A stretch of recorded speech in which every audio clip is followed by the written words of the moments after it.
دین vibes, دین کی آواز۔ بیوی خاوند کے اچھے اخلاق کی تعریف کرے، اس نے اللہ کی تعریف کی جس نے خاوند کو بنایا۔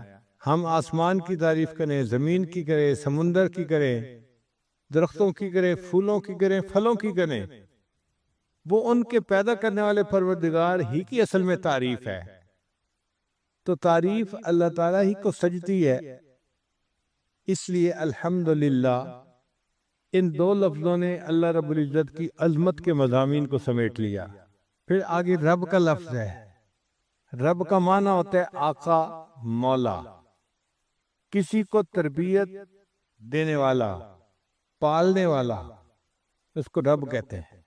یہ رب کا لفظ اللہ تعالیٰ کے لیے خاص استعمال ہوتا ہے۔ اللہ تعالیٰ ہم سب کا رب ہے، نبی علیہ السلام کا بھی رب اللہ ہے، اور اس رب کے مضمون کے اندر بہت گہرائی ہے۔ یہ ایسا وعدہ ہے کہ اللہ نے انسانوں کو دنیا میں بھیجنے سے پہلے ان سے لیا۔ حدیث پاک میں آتا ہے کہ اللہ تعالیٰ نے عالم ارواح میں سب انسانوں کو پیدا کیا، ان کی شکلیں انسانوں والی تھیں مگر ان کے جسم چھوٹے تھے، جیسے چیونٹی چھوٹی سی ہوتی ہے اس طرح چھوٹے چھوٹے انسان تھے۔ پھر اللہ تعالیٰ نے ان سے پوچھا الستُ بربکم، کیا میں تمہارا پروردگار نہیں ہوں؟ تو نبی علیہ السلام نے سب سے پہلے جواب دیا قالوا بلا، اے اللہ آپ ہی ہمارے رب ہیں۔ پھر آپ صلی اللہ علیہ وسلم سے جواب سننے کے بعد سارے انسانوں نے اللہ کی ربوبیت کا اقرار کیا۔ اب یہ میثاق ہے، یہ ایک وعدہ ہے جو مخلوق نے اپنے اللہ سے کیا۔ تو اللہ تعالیٰ نے مخلوق کو دنیا میں بھیجا۔ اچھا میں دیکھتا ہوں کہ تم دنیا میں جا کے کس کو رب سمجھتے ہو۔ اب ہمارا سب سے بڑا امتحان جو دنیا میں ہے کہ ہم اپنا پالنے والا کس کو سمجھتے ہیں۔ بہت سارے لوگ سمجھتے ہیں کہ ہم کھیتی سے پل رہے ہیں، ہم فیکٹری سے پل رہے ہیں، ہم اپنی جاب سے پل رہے ہیں، ہم اپنے کاروبار سے پل رہے ہیں۔ یہ سب غلط ہے۔ پالنے والا کون ہے؟ اللہ ہے۔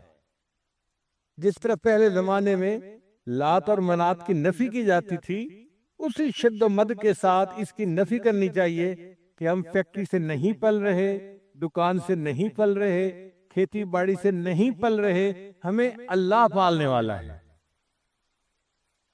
آج کاروبار کی بات آتی ہے تو لوگ دین کو ایک طرف کر دیتے ہیں، اور یہ آخر کاروبار ہے کیا کریں۔ ایسی بات نہیں ہے، کاروبار نہیں پال رہا، ہمیں اللہ پال رہے ہیں۔ کسی کو کاروبار کے ذریعے سے دے دیتے ہیں، کسی کو فیکٹری کے ذریعے سے دے دیتے ہیں، کسی کو اللہ تعالیٰ جاب کے ذریعے سے دے دیتے ہیں۔ یہ اسباب ہیں جو اللہ نے بنائے ہیں، دینے والا اللہ ہے۔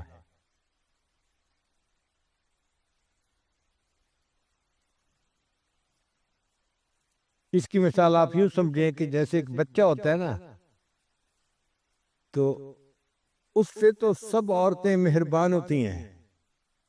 چھوٹا بچہ سب کو پیارا لگتا ہے، ذرا روتا ہے تو ہر عورت اس کو گود میں لینے کی کوشش کرتی ہے، مگر اس بچے کا تعلق اپنی ماں کے ساتھ خاص ہوتا ہے، اس لیے کہ ماں اس کی مربیہ ہوتی ہے، اس کی پالنے والی ہوتی ہے، اس کی ذمہ دار ہوتی ہے۔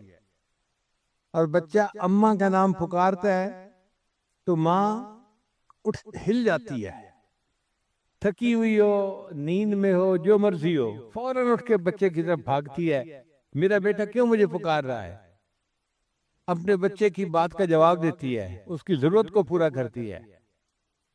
اب چونکہ ہمارے رب اللہ ہے، اس لیے اللہ تعالیٰ نے ہمیں یہ بتلا دیا کہ تم نے کچھ مانگنا ہو تو مجھ سے مانگو۔ اس لیے قرآن مجید کی اکثر دعائیں آپ اگر دیکھیں تو رب کے لفظ سے شروع ہوتی ہیں۔ ربنا آتنا فی الدنیا حسنہ، ربنا لا تزغ قلوبنا بعد اذ ہدیتنا، ربنا اغفر لنا ذنوبنا واسرافنا فی امرنا۔ تو رب کے لفظ سے دعائیں مانگنی سکھائی گئیں۔ کیوں؟ کہ جب بندہ یا رب یا رب یا رب کہتا ہے تو اس کی مثال ایسے ہی ہے جیسے رب کہتے ہیں تو اللہ تعالیٰ کی رحمت جوش میں آ جاتی ہے، میرے بندے تجھے پالنے کی ذمہ داری میری ہے، تو مجھے پکارتا ہے، میں تیری ضرورتوں کو پورا کر دوں گا۔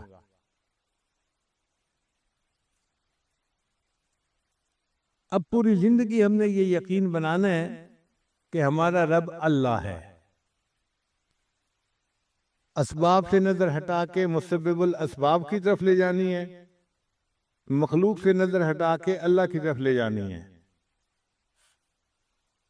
اور وہ اللہ صرف ہمارا رب نہیں ہے، رب العالمین، وہ جہانوں کا پروردگار ہے۔ جتنی مخلوق ہے، جہاں بھی ہے، کہیں بھی ہے، ان سب کا رب اللہ ہے۔ پڑھیں، آپ کو ہر صفحے پہ، ہر دوسرے صفحے پہ، ہر دوسری چوتھی آیت کے بعد رب کا لفظ ملے گا، اتنا کثرت سے یہ لفظ استعمال ہوا ہے۔ تو الحمدللہ نے اللہ تعالیٰ کی عظمت اور کبریائی کے مضمون کو سمیٹ لیا، اور رب کے لفظ نے اللہ تعالیٰ کی ربوبیت کے مضمون کو سمیٹ لیا، حل کر دیا گیا۔ اب اللہ کی جو ربوبیت ہے وہ راحمانہ بھی ہو سکتی ہے، قاہرانہ بھی ہو سکتی ہے۔ بچے کو پیار سے بھی پالا جا سکتا ہے اور مار کے بھی پالا جا سکتا ہے، بچہ بڑا بن جائے گا۔ بعض بچوں کو ماں باپ نے بہت شفقت دی ہوتی ہے اور بعض پہ بہت سختی کی ہوتی ہے، بچے پل جاتے ہیں۔ تو اب سوال یہ پیدا ہوتا ہے کہ اللہ تعالیٰ کی ربوبیت جو ہے مخلوق کے ساتھ کیسی ہے؟ آگے فرما دیا الرحمن الرحیم، وہ رحمت کی ربوبیت ہے، اللہ مہربان ہے اپنی مخلوق کے اوپر۔ الرحمن اور الرحیم اس کے 4 نقطے ہیں۔ رحمان کہتے ہیں وہ ذات کہ جس کی رحمت دنیا میں عام ہو سب کے اوپر، اور رحیم کہتے ہیں کہ جس کی رحمت ایمان والوں کے لیے آخرت میں خاص ہو۔ دوسرا نقطہ، رحمان کہتے ہیں اس کو جو ہر چیز دیتا ہو، چھوٹی بڑی، اور رحیم کہتے ہیں کہ جو بڑی بڑی چیزیں بھی بندوں کو دیتا ہو۔ پھر رحمان کہتے ہیں جو اپنے اور پرائے سب کو دیتا ہو، اور رحیم کہتے ہیں کہ جو اپنوں کے لیے خاص مہربان ہو۔ تو رحمان اور رحیم کے اپنے اپنے انداز ہیں۔ وَقَانَ بِالْمُؤْمِنِينَ رَحِيمًا، اور اللہ تعالیٰ ایمان والوں کے لیے خاص رحمان رحیم ہوگا قیامت کے دن۔ اور ایک چوتھا فرق یہ ہے کہ رحمان کا لفظ اللہ کے لیے استعمال ہوتا ہے، مخلوق کے لیے استعمال نہیں ہو سکتا۔ رحیم کا لفظ اللہ کے لیے بھی استعمال ہو سکتا ہے، مخلوق کے لیے بھی استعمال ہو سکتا ہے۔ اس لیے اللہ تعالیٰ نے اپنے حبیب صلی اللہ علیہ وسلم کو رحیم کہا، بالمؤمنین رؤوف الرحیم۔ تو مخلوق کے لیے رحیم کا لفظ استعمال ہو سکتا ہے، رحمان کا لفظ استعمال نہیں ہو سکتا۔ مگر رحمان اور رحیم دونوں صفات کس کی ہیں؟ اللہ رب العزت کی ہیں۔ تو اللہ کی عظمت و کبریائی کے مضمون کو الحمدللہ نے سمیٹا۔ اللہ تعالیٰ کی جو ربوبیت کا مسئلہ ہے اس کو رب کے لفظ نے سمیٹ لیا، اور اللہ تعالیٰ کی جو صفات ہیں رحمت کی ان کو الرحمن الرحیم نے سمیٹ لیا۔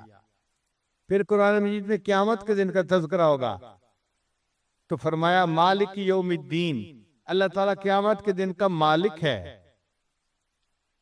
ایک ہوتا ہے منصف میں کرنا تھا، لیکن جو مالک ہوتا ہے اس کا اختیار ہوتا ہے، وہ جس کو بخشنا چاہے بخش دے، جس کو معاف کرنا چاہے معاف کر دے۔ تو اللہ تعالیٰ قیامت کے دن کے مالک ہوں گے۔